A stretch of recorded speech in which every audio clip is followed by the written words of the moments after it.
Hello second year. मैं doctor Anju बाला, विषय अर्थशास्त्र। आज आपको नया टॉपिक स्टार्ट करने जा रही हूँ। फर्म तथा उद्योग का संतुलन, equilibrium of the firm and industry. इस अध्याय में हम फर्म के संतुलन व उद्योग के संतुलन के बारे में विचार करेंगे। एक उद्योग में प्राय कई फर्में होती हैं। हालांकि एकाधिकार की दशा में फर्म व उद्योग में अंतर नहीं रहता। एकाधिकारात्मक प्रतिस्पर्धा में वस्तु विभेद के कारण उद्योग की जगह समूह की चर्चा की जाती है। फर्म के संतुलन या साम्य का अर्थ। एक फर्म उस समय संतुलन में मानी जाती है जबकि उसमें अपनी उत्पत्ति को बढ़ाने या घटाने की प्रवृत्ति नहीं रहती।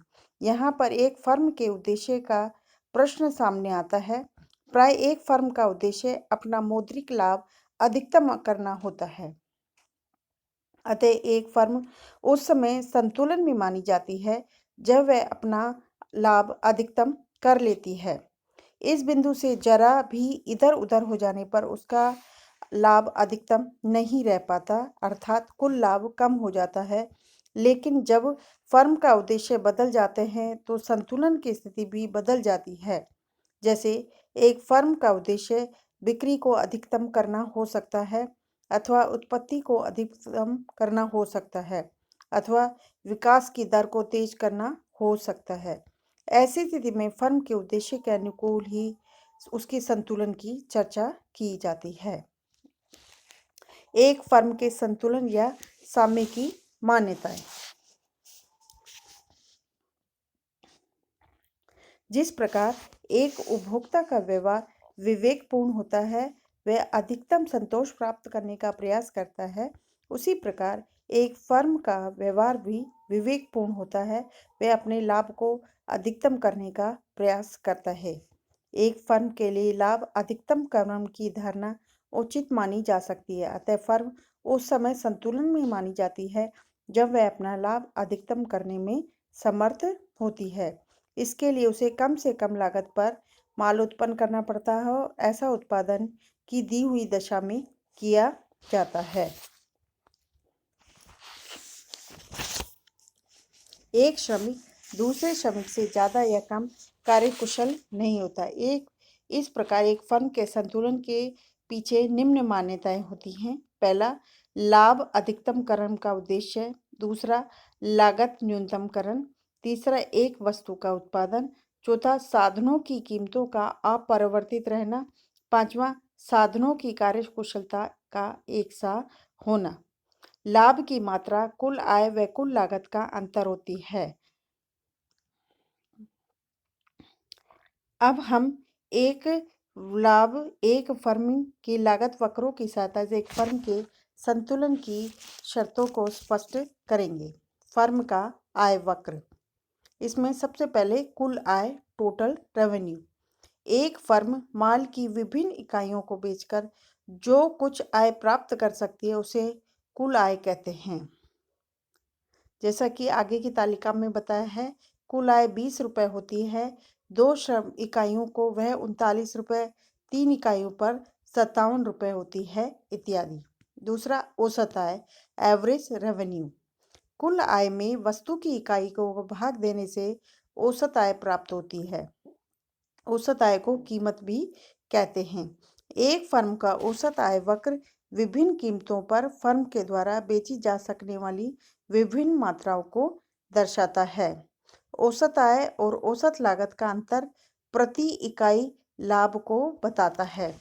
जैसा कि तालिका में बताया गया है, वस्तु की मात्राएं हैं 1, 2 से 10 तक। कुल आय है 1 पर 20 रुपये, 2 बेचने पर 39 रुपये, 3 बेचने पर 57 रुपये। औसत आय या कीमत कैसे प्राप्त करी है?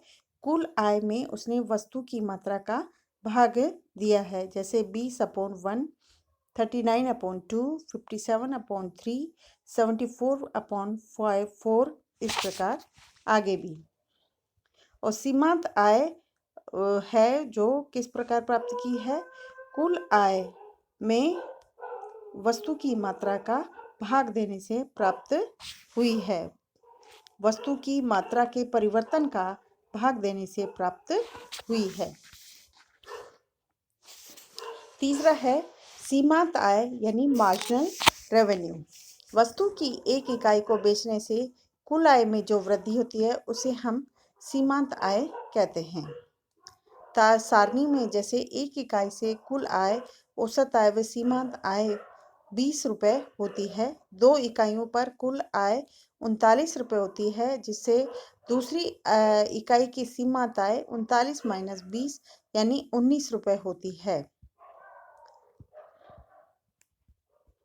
इस प्रकार सारणी में पूरा डिटेल में बताया गया है। अब आगे के इस रेखा चित्र में हमने कुल आय, औसत आय और सीमांत आय वक्र के बारे में बताया गया है।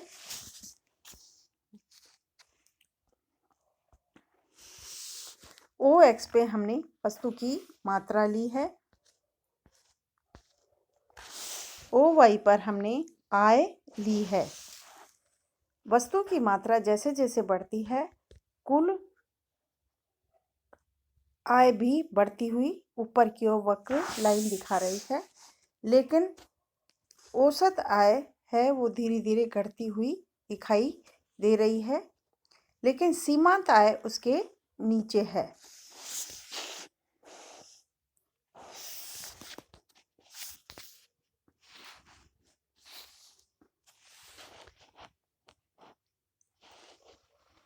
जिस प्रकार कुल लागत वक्र ज्यामितीय विधि के द्वारा एवरेज कॉस्ट और सीमांत कॉस्ट निकाल सकते, उसी प्रकार कुल आय वक्र से AR और MR निकाली जा सकती है।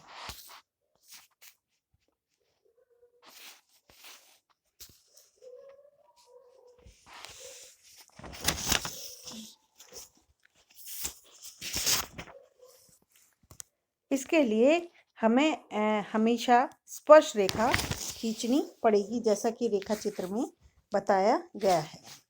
फर्म का संतुलन।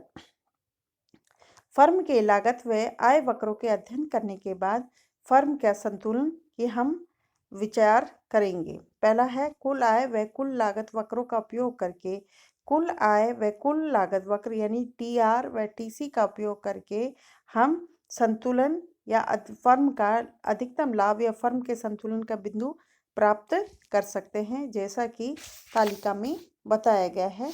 तालिका के कॉलम 1 में कीमत है 9, 8, 7, 5.5, 5, 4, 3, 2, 1 बताई गई है।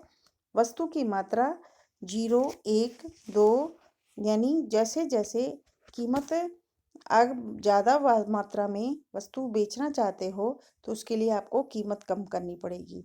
कुल आय यानी TR X गुना P है। इसी प्रकार कुल लागत 5, 7, 8 लगातार बढ़ रही है। और कुल लाभ कैसे प्राप्त करेंगे हम? TR माइनस TC यानी 0 minus 5, 8 minus 7, 14 minus 8, 19.25 minus 10, 20 minus 12, 20 minus 16, 18 minus 21, 14 minus 27। रेखा चित्र में बताया गया है। देखिए रेखा चित्र के ऊपर वाले भाग में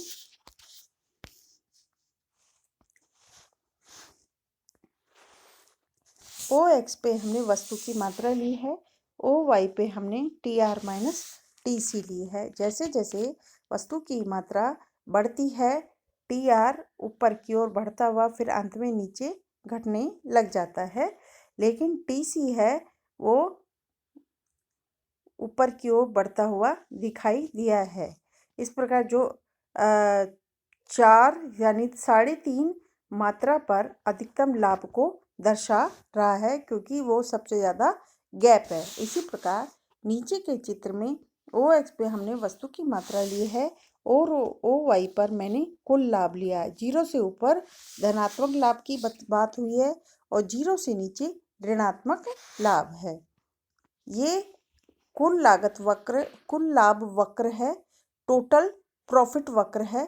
जो कि पहले ऋणात्मक होता है और फिर धीरे धनात्मक होते हुए मैक्सिमम होते हुए नीचे की ओर गिरने लग जाता है।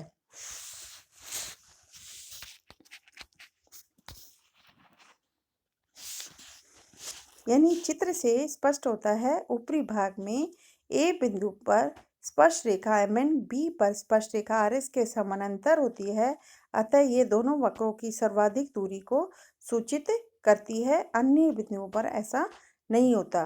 फर्म का संतुलन 3.5 इकाई पर माल पर आता है। नीचे के भाग में दूसरे रेखा चित्र में कुल लाभ का वक्र दर्शाया गया है। 0 इकाई पर 5 रुपये का घाटा दिखाया गया है और 3.5 इकाई पर कुल लाभ वक्र अपने सर्वोच्च बिंदु पर आ जाता है, अतः यही फर्म का संतुलन बिंदु है। इसके बाद कुल लाभ वक्र घटता जाता है, 6 इकाई पर ऋणात्मक हो जाता है। इससे आगे भी वह अधिक ऋणात्मक हो जाता है। इसी प्रकार संतुलन की दूसरी विधि है सीमांत आय बराबर सीमांत लागत, यानी MR = MC, जिसकी हम आगे की क्लास में चर्चा करेंगे।